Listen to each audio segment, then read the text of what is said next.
What's up, everyone? So, welcome to Israel. We are officially here. 10 hours of flying, 2 hours of driving later, and we're here. So, last night wasn't really productive. We kind of spent the whole day traveling. So, here's our first full day, and I'll let you guys watch the video edit of what we did. But, yeah, flying, it wasn't too terrible. It was supposed to be 10 hours, and it ended up being like 12 because we had a 2 hour delay where we were stuck on the runway. I don't know what was wrong. It was like a waste truck issue. Couldn't get all the waste off the truck. So it wasn't too bad. Bad part about it was I fell asleep right away because it was kind of like a nighttime flight. And when I woke up 2 hours later to think that we were 2 hours into the flight, we actually still never left the runway. So that was kind of annoying, to be honest. And the airplane wasn't too nice, I guess you could say. So there wasn't really the touch screen that you could watch movies, hook up your aux cords to charge your devices. So my headphones died within the first hour. Portable charger died charging my phone, since that was almost going to die. So thankfully I was able to sleep the whole plane, or I would have been in trouble. I would have been so cranky and everything, so that was good. Basically woke up for the meals, and we were good to go. So that part was good. Let's talk about the really tough part. So El Al Airlines is the airlines that you use to go to Israel, basically. They have probably one of the most strict security systems I've ever seen. Before you even check in your bag, you basically, you have to go through like a series of like questions. They interrogate you basically like you're a criminal, asking you, how are you Jewish? Have you ever been to Israel? Have you ever been here? Have you ever been to the Middle East? Oh, you have. Asking you how long were you staying? Did you meet anyone? Did you talk to anyone? They started asking me questions about my friend I was with. I had to point to him. They even interrogated him longer than me, about me. And then we accidentally messed up on like 2 questions by accident. We were just nervous. And they're like, oh, really? Your friend didn't say the same thing, and it just made it just 20 times worse. It was so annoying. I even had a second guy come ask me the same questions over again, ask me new questions, and then just for them to, circle a little letter that determines, I guess, how dangerous you are. I don't know. But I guess, hey, I mean, they're being safe, but it was a pain in the ass to go through that process. So, I mean, yeah, they were asking me questions like, oh, what major is your friend? And I'm like, sorry, Hunter, I don't know your major. I guess we just never discussed that. But they asked him about my family, if we lived together at school, like all these random questions that had nothing to do with Israel.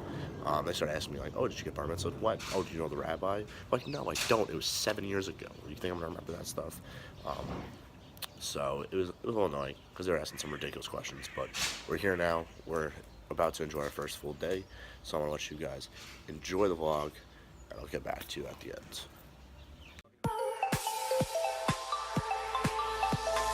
Marching down the street in my lightning feet, and the shines too fine to be real.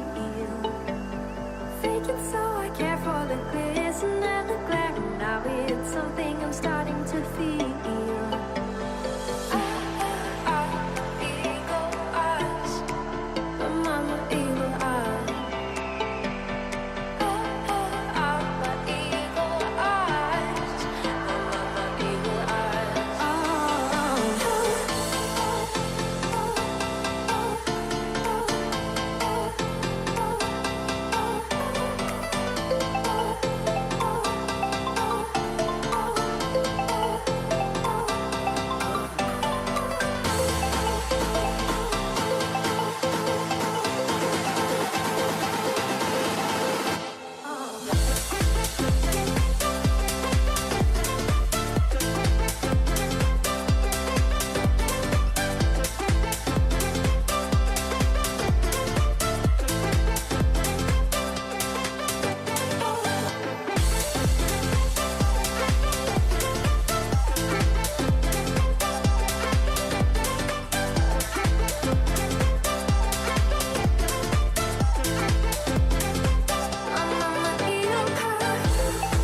part about going to different countries is you want to be able to try different things you never had in America.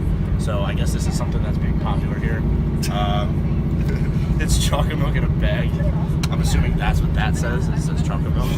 I'm gonna take a wild guess. So there's no straw, so I guess you just literally just go. Oh, the money shot right there. It's not bad. It's not bad. Now, does the bag change the taste of it, would you say? No. I mean, now, it's fine, it's just weird. Is it a 10 out of 10 recommend? It is really, yeah. Tastes good. Okay. Tastes good. Tastes good. I still prefer a straw over anything. Quality's good. Definitely not a bus drink. Good Israeli dairy, good. Yeah, highly recommend not drinking this on a bus. But, I don't know, we got these two. I guess these are popular Israeli snacks, so try those a little bit later. But, yeah. Alright, I hope you guys enjoyed that edit. So, it's about 6:30 right now in the morning. It's day 4, I think, of our trip. So we're in Jerusalem right now, but we're not spending most of the day here. We're kind of going to the old city, and then we're going to drive to Eilat, which is a little bit more. It's all the way down the southern coast of Israel. So this is where I'm going to end the video. So everything I do today, as I'm filming this video, is going to be in the next one, the next full video.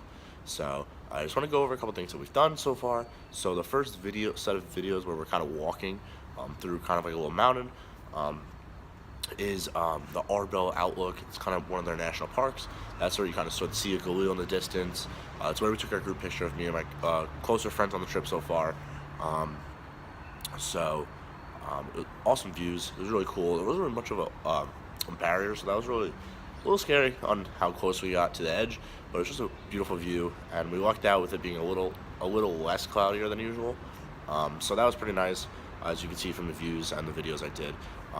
Then we went to Mount Bentel, which is an old Syrian military base. So as you saw us go down into the kind of cave tunnel, the little bunker, that was like an active military base years and years ago before Israel seized it, and it's in Israel's possession, and they basically just turned it into a tourist site. Super cool. Again, the views was awesome. In the video I used, you couldn't really see it. I did have another video, but I didn't use it. On the hill where there's like a nice, huge storm cloud, that's actually like an Israeli military base, and they kind of like overlook everything with the border, since basically where we were looking, you literally see a Syrian town. The Syrian border is right there. It's basically like you're literally looking into like a town that, not a town, state, because it's not a country, really a country, an active country because of the Civil War. You kind of see like a civil war going on. Not actually, but like, like that's the country that's actually going through one of the worst civil wars in history. So it's pretty cool to really, kind of hear the history of that whole aspect of it. And, it's just kind of crazy that it really hit you that you're in the Middle East and that, things like this happen. So, pretty cool on the history aspect of it. It was pretty cool that Israel preserved it, turned into a tourist spot, and we were able to go into the bunker. Super cool. Of course, we signed our name inside the bunker, so that was awesome. And then we finished the day with a wine tasting. So it wasn't a wine tasting, it's called a Hale tasting. So I think it's spelled H-A-L-E, not A-L-E like ale. You don't pronounce the H. So basically that was our way out of kind of drinking alcohol, because it's a different process. So Hale is basically your exact same process as wine. You're just not drinking grapes. You're drinking other types of fruit. So we had passion fruit, peach, pomegranate. We tried some liqueurs, so those were obviously a little bit different. But yeah, they had like parsley. So it's really good, really tasty. Not a huge wine person, but they're very, very, very small samples of it. So we did a little taste testing. And other than that, we basically spent the rest of the time driving more to Jerusalem where we are now. So that's pretty cool. So far this trip's awesome, met some good people already. Obviously I went with one of my best friends from college, so I knew I had something going into this, but so far, this trip is definitely better than I expected. And it's a great opportunity that I've given myself to have, and also an opportunity that's been given to me because of, my religious backgrounds, whether or not I am still, as religious or as not as I used to be. Things happen, but it's a grateful opportunity, and even though it's free, doesn't mean I can do whatever I want. It's a good opportunity to be able to indulge in this culture that I've been a part of from basically where it all started. So I thought that was super cool, and thank you again for watching the videos. I hope you guys continue to watch the videos, and I hope you see you in the next video where we start in Jerusalem. Thanks, guys.